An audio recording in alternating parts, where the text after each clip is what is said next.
My name is Nancy Sangani, and today I'm reading one book, and that book name is Autobiography of Yogi. So let's we start off this book's reading with introduction. So let's we start. The experience of meeting Paramhans Yoganand is attached in my memory as one of the unforgettable events of my life. As I looked into his face, my eyes were almost dazzled by a radiance, a light of spirituality that literally shone from him. His infinite gentleness and his uh, gorgeous kindness enveloped me like warm sunshine.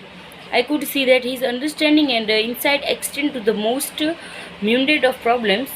Even though he was a man of spirit, in him I found a true ambassador of India, caring and spreading the ancients of India's ancient wisdom of the world.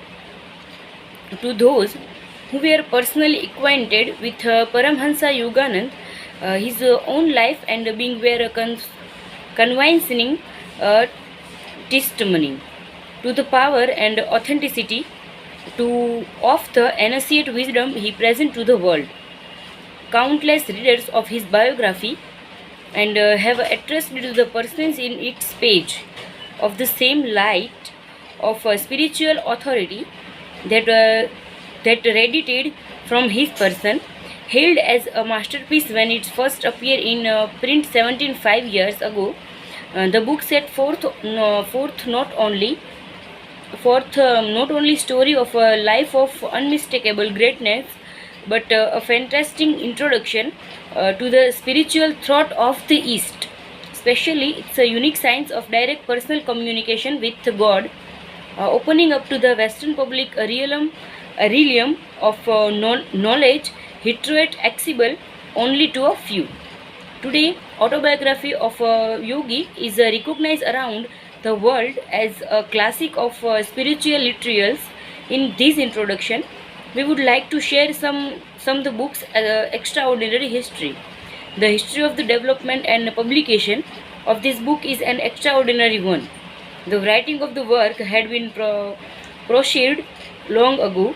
One of the seminal figures in the renaissance of yoga in modern times, the Reverend 19th century Master Lahiri Mahasya had foretold about 50 years after my passing, an account of my life will be written because of a deep interest in yoga that will appear in the West. The message of the yoga will encircled and the global. It will aid in establishing the birthhood of man, unity based on humanity, direct preceptions of the one of the Father. Many years later, Lahiri Mahasya's excellent discipline Swami Shri Yukteswar related this prophecy to Shri Yoganand. You must do your part in spreading that message, he declared, and in writing that scared life. It was in 1945, exactly 50 years after Lahiri Mahasya's passing, that Paramhans Yoganand completed his autobiography of a yogi, which amply fulfilled both of his guru's injunctions, providing uh, the first deleted presentation in English of Lahiri Mahasya's remarkable life, and introducing to a world audience India's age-old science of the soul. The creation of autobiography of a yogi was a project that Paramhans Yoganand worked on over a period of many years. Shri Daya Mata, one of his earliest and closest discipline, recalls. When I came to Mount Washington in 1931, Paramhansaji and already being to a work of the autobiography. Once when I was in his study attending some secretable duties, I was privileged to see one of the first chapter he wrote. It was one of the Tiger Swami. He asked me to save it and explained that it would be going into a book he was writing. Most of the book was composed later between 1937 and 1945. From June 1935, 3rd October 1936, Sri Yoganand had made a return trip of India via Europe and Palestine for a last visit with his Guru, Swami Sri Yukteswar. While there, he had compiled much factual data for the autobiography, as well as stories about some of the sons and saints whom he had known and whose lives he was to describe is so memorable in this book. I had never forgotten Sri Yukteswar request that I write the life of the Lahiri Mahashyas. He later wrote, during my stay in India, I was talking every opportunities to contact direct discipline and relatives of the Yoga Avatar. Recording their conversation in voluminous notes, I verified facts and dates and collect photographs, old letters and documents. Upon his return to the United States at the end of 1936, he began to spend much of this time at the hermitage that had been built for him in his absence. In ancients on the Southern California coast, it proved to be an ideal place to concentrate on completing the book that had begun years before. Still vivid in my memory are the days spent in that peaceful seaside hermitage. Still vivid in my memory are the days spent in that peaceful seaside hermitage. Resource Sri Daya Mata. He had so many other responsibilities and commitments that he was not able to work on the autobiography every day. But in general, he we devote the evenings to it, and whatever free time he could spare, beginning around 1939 or 14, he was able to concentrate full time on the book, and full time it was from early morning until early morning. A small group of us disciplines, Tara Mata, my sister, Ananda Mata, Shraddha Mata, and myself, were present of to assist him. After each part was typed, he would give to Tara Mata, who served as his editor. What treasured memories, as he wrote, he relived inwardly the scared experience he was recording. His divine internet was to share the joy and revelation encouraged and encountered in the company of a sant and great master, and in one's own personal religions of the divine. Often he would pause for a time. He gazed upfield, and his body monotonous, wrapped in the samadhi, a state of deep communion with God. The whole room would be filled with a tremendously powerful aura of divine love. For us disciplines, merely to be present as at such time was be to feel lift into a heightened state of consciousness. Finally, in 1945, came the jubilant day of the book's completion. Paramhansaji wrote the last words, Lord, thou hast given this monk a large family. Then laid down his pen and joyously exclaimed, all down, it is finished. This book will change the lives of the millions. It will be my messenger when I am gone.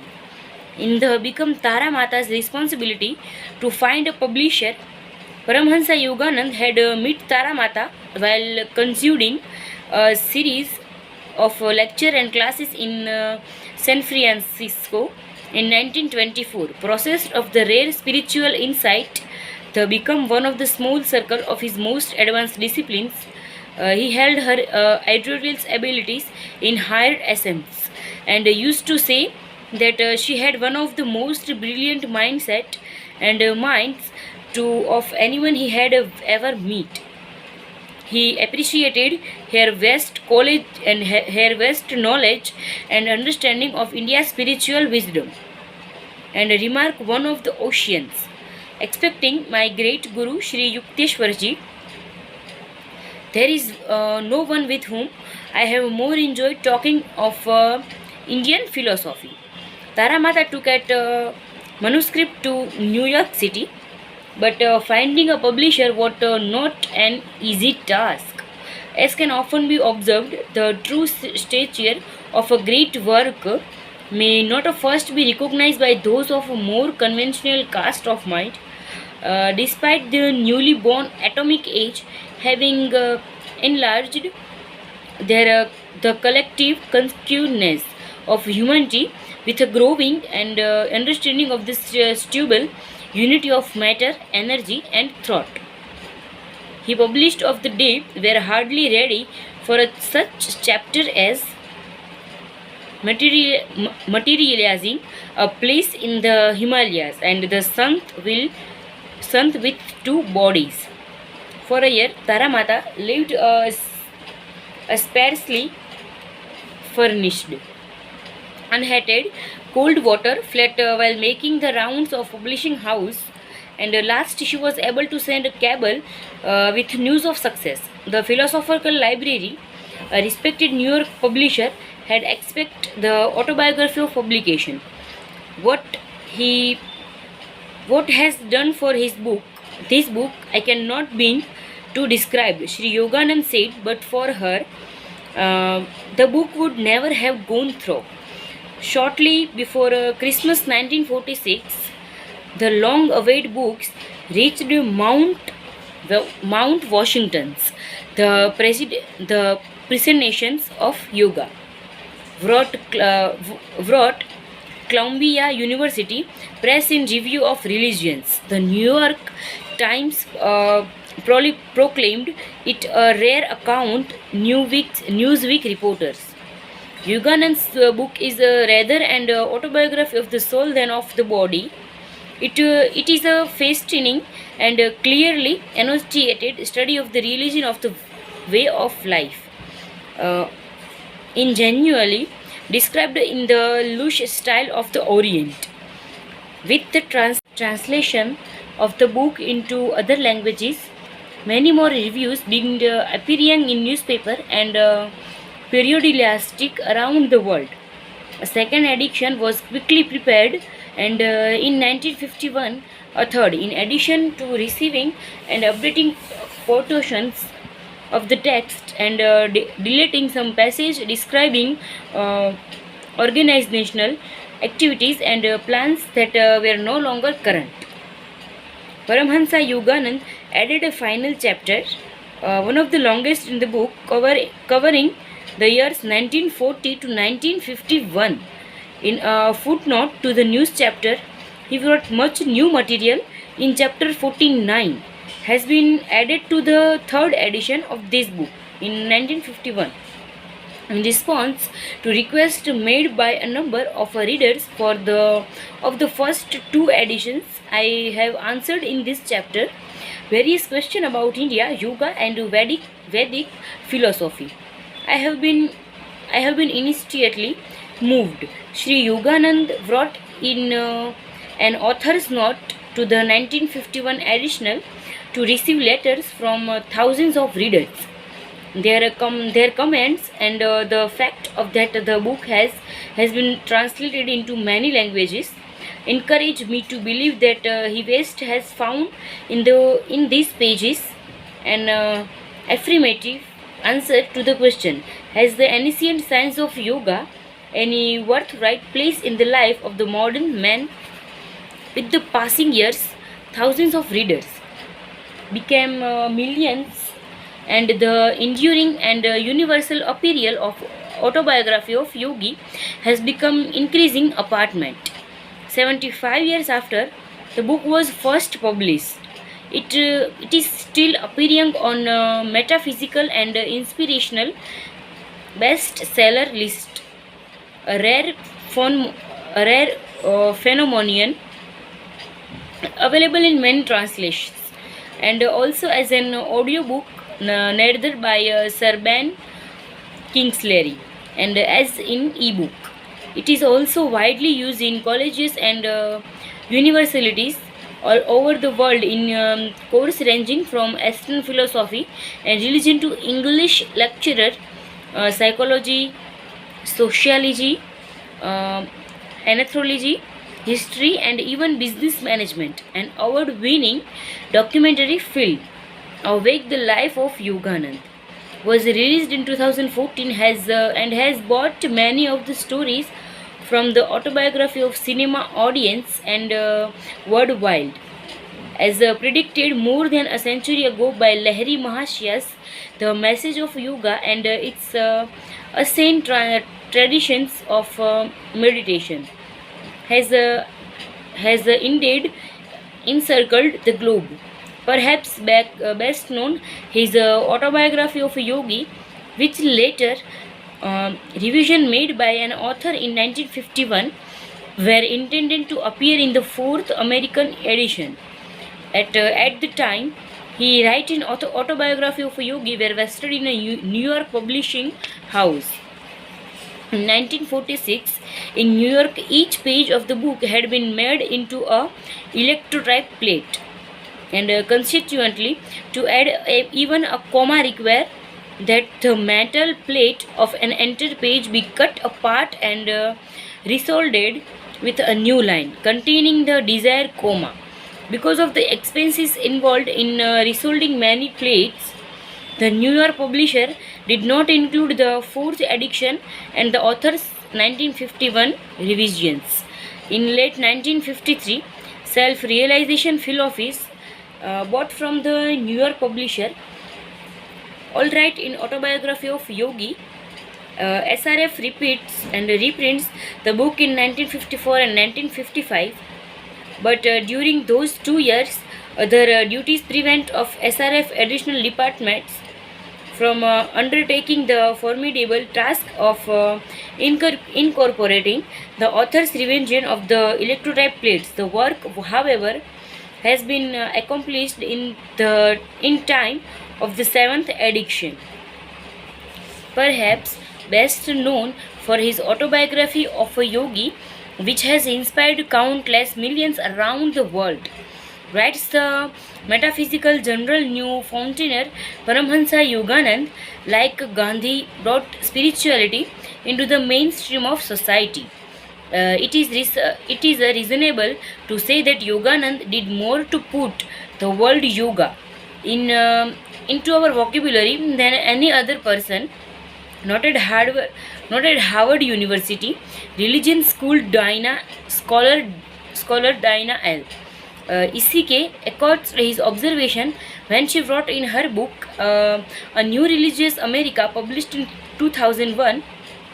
Yoganand's theme song was one of the struck a popular chord in America. The unity of science and religion, Yoganand put yoga on the map in America. Felix Trickle, from former religions editor of Publisher Weekly and one of the foremost authorities and on religions in America until her passing in 2015, wrote in her book God Talk in America. Few books have had a greater impact on popular theory than Paramhans Yoganand's autobiography of a yogi. The respected scholar Dr. David Farquharson, director of the American Institute of the Vedic Studies, writing in the bi-monthly journal Yoga International, state Yoganand can be said to be the father of yoga in the West, not the mere physical yoga that has become popular, but the spiritual yoga, the science of self-realization, that is the real meaning of yoga. Professor Ashutosh Das, PhD, D.Lit.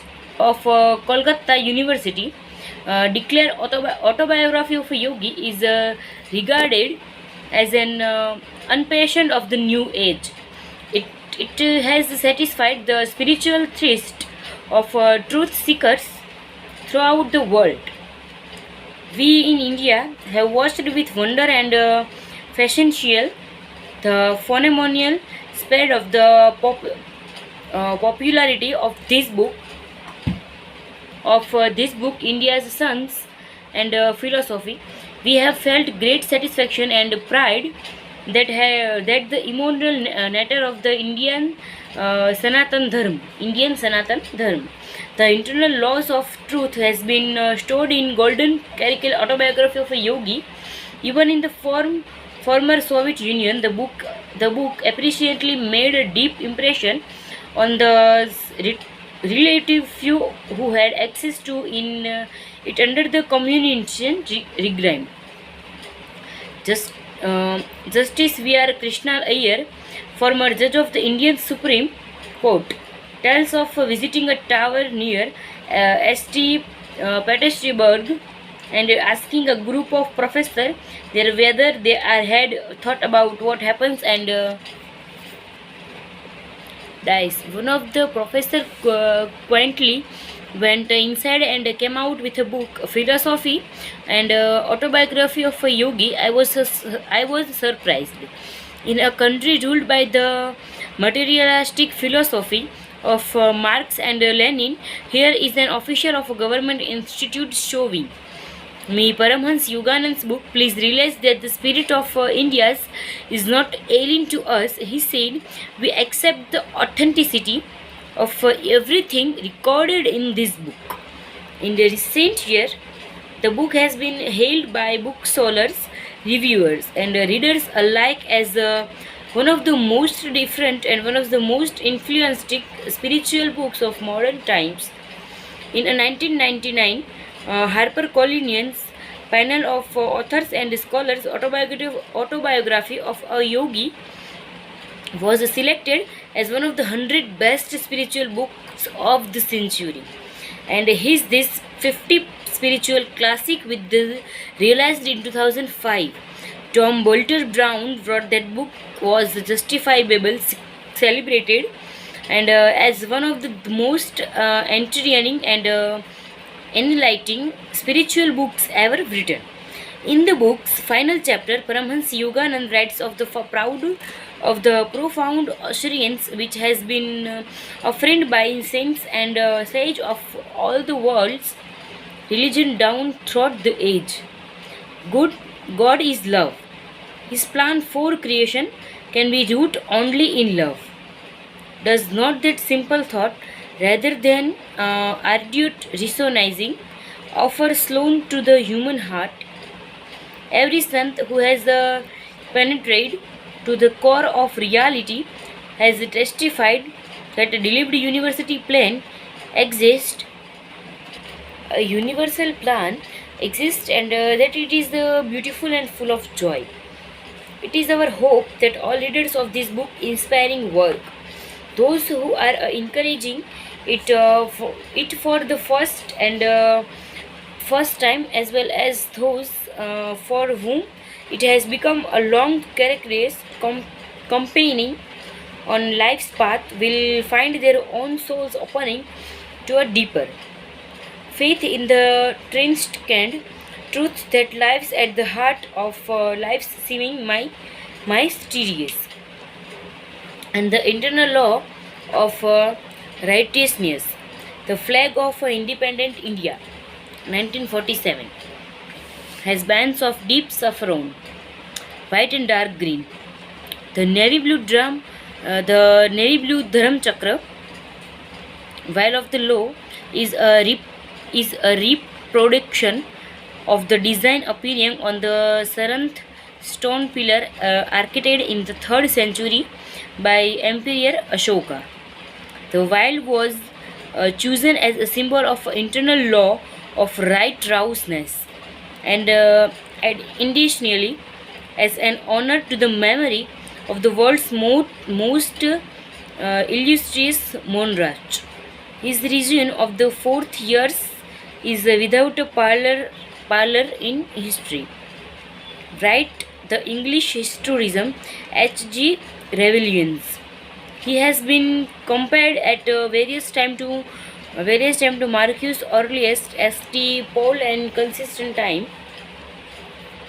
In 250 years before Christ, Ashoka had courage to express his horror and remorse at the result of a successful championing and deliberity to renounce was as the means of policy.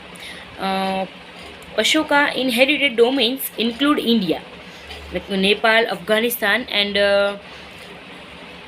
the first internationalistic.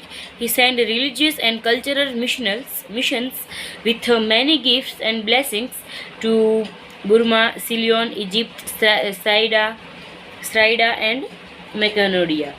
Ashoka, the third king of the Mayura lines, was one of the great philosopher kings of history. The scholar, the scholar P. Masuns ourselves observed, no one has a combined energy and belovedness, justice and character he as he did. Some were beyond his own vast domains. He realized what has been dreamed out of religion, universal orders, and order embarrassing mankind.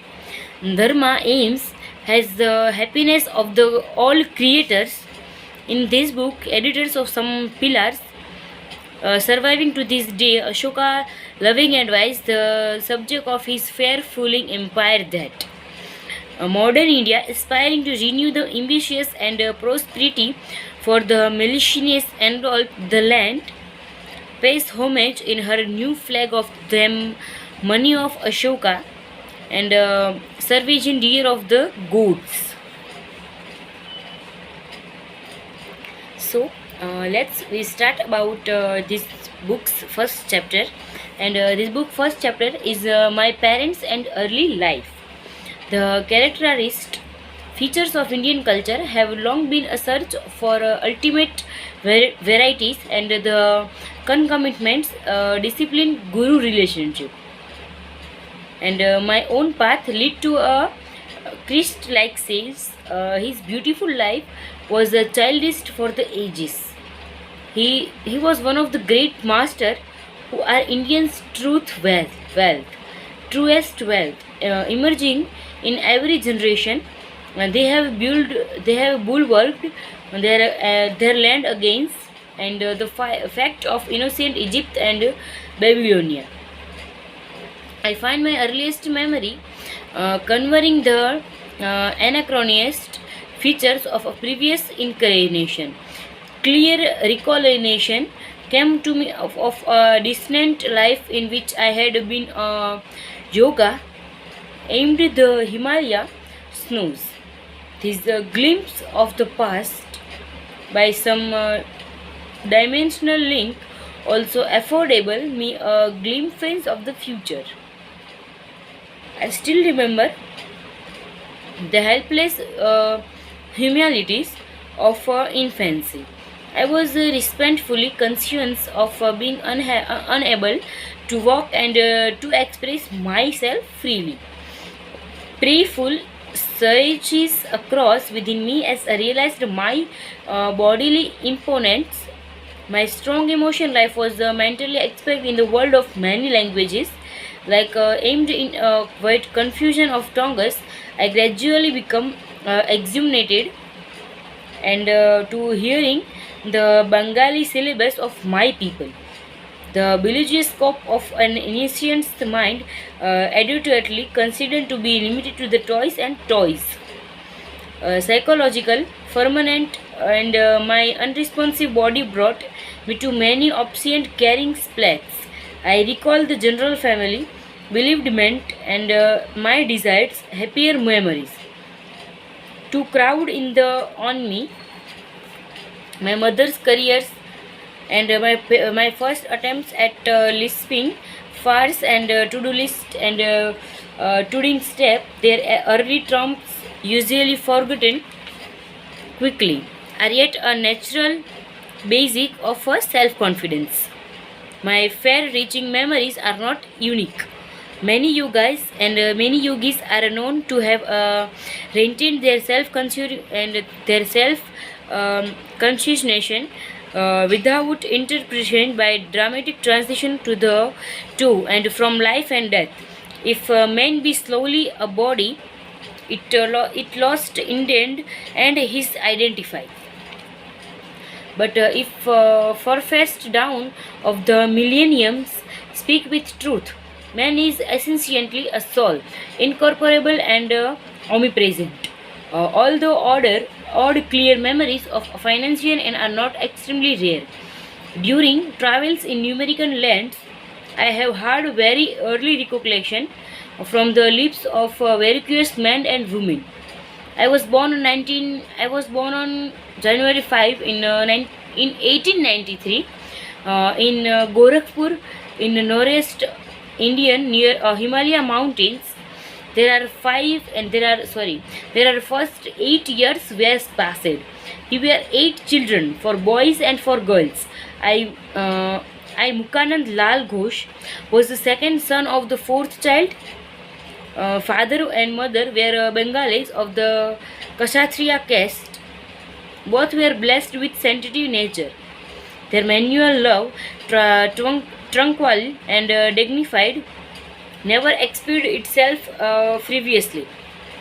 A perfect and paternal harmonious was the claim center of the revolving thumbelt of 8 young lives. Father Charan Ghosh further. Bhagwati Charan Ghosh was kind, grave, at times strained, loving him dearly with children, yet observed a certain revelations distance. And outstanding mathematicians and logician, he was guided principally by this untalented, but mother was a queen of hearts and tough as only through love. After her death, father displayed more his inner tolerance. I noticed then that his gaze often seems to be an metaphor into my mother's gaze. In mother's presence, we child made an early bittersweet acquaintation with the spirituals. Mother would resourcefully summon for the Mahabharata and Ramayana suitable tables to meet agencies of discipline. One these um occasions, chastisement and introduction went hand in hand as as a gesture of respect of her father. In the afternoon, mother and its afternoon's mother would dress up children carefully to welcome him home from the office. He helped a position similar to that of vice president in one of the India's large companies. It's true. Bengal Nagpur Railway, his work involved traveling. Our family lived in several cities during my childhood. Mother held the open hand toward the needy. Father was also kindly disposed, but his respect for the law and order expanded to the budget. For the fortnight, mother spent in feeding for the first more than father's monthly income. All I ask, please, father said, is that you keep your criticism within a responsible limit. Even a gentle rebuke from her husband was grievous to mother, not hinting to the children at any disagreement. She ordered a hackney carriage. Goodbye. I am going to away off to my mother's house. Ancient ultimatum. We broke into astounded lamentations. Our maternal uncle arrived opportunity. He whispered to father. Whispered to father some sage consumed granted to no doubt for the eggs. After that, father had make a few consistently remarks. Mother happily dismissed the club. Thus ended the only trouble I never noticed between my parents, but I recall a characteristic discussion. Please give me 10 rupees for a helpless woman who has just arrived at the house. Mother's smile had its own prescience. Why 10 rupees? One is enough. Father added justifications when my father and grandparents died suddenly. I had my first experience too of poverty. My only breakfast before walking meals to my school. It was a small banana. Later at the university, and I was such in the need that I applied to a wealthy judge for aid of one of rupee per month. He declined, remarking that even a rupee is important. Now bitterly you recall the denial of the rupee, of that rupee. Mother's heart had the instant logic. Do you want to this woman also remember painfully or refuse of 10 rupees, which she needs urgently? You win. Win with the memorial gesture of a vacuum-stirred husband. He opened his wallet. Here is a 10 rupee note. Give it to her with my goodwill. Father turned first to say no, and any new proposal. Say no to any new proposal. His attitude toward the stranger who has a reality had one mother's sympathy was an example of his customary caution. And every ancient to instant expectation is really only honorable to the principle and of the due reflection. I always found father responsible and evenly balanced in his judgmental. If I could bluster up my numerous requests with one or two good arguments, the would invariably put within my reach the covet goal, whether a vacation trip or a new motorcycle. Father was a strict disciplinarian to his children in their early years, but his attitude towards himself was a truly Spartan. He never visited the theater, for instance, but sought his recreation in various spiritual practice and in reading the Bhagavad Gita, shunning all luxurious. He would cling to one old pair of shoes until they were useless. He soon bought automobiles after they came into popular use, but father was connected with the trolley car of his daily ride to the office. Father was not interested in the accumulation of money for uh, for the sake of power. On one occasion, after he had organized the Calcutta Urban Bank, he refused to benefit himself by holding any of its share. He had simply wished to perform a civil duty in his spare time. Several years after father and retired on a pension and automated from England came to Indian explain the box of Bengal Nagar railway station. The amazed investigator discovered the father and never applied for overruled bounces. He did the work of three men. The accountant told the company he has rupees 1,25,000. It's like 401 and $215, owing to himself as a back compensation. The trustist sent father a check for that amount. My parents thought so little about the matter that he forgot to mention it to the family. Much later, he was questioned by my youngest brother Vishnu, who had noticed the large display on a bank system. Why be elated by material portrait? Father replied. The one who pursued a goal of eventual mindness is neither jubilant with gain nor distressed by loss. He knows that man arrived penniless. In this book, he departs without a single rupee. Earlier in their married life, my parents become disciples of a great master, Lahiri Mahashas of Banaras. This association strengthens father's naturally association is a it's a temperament.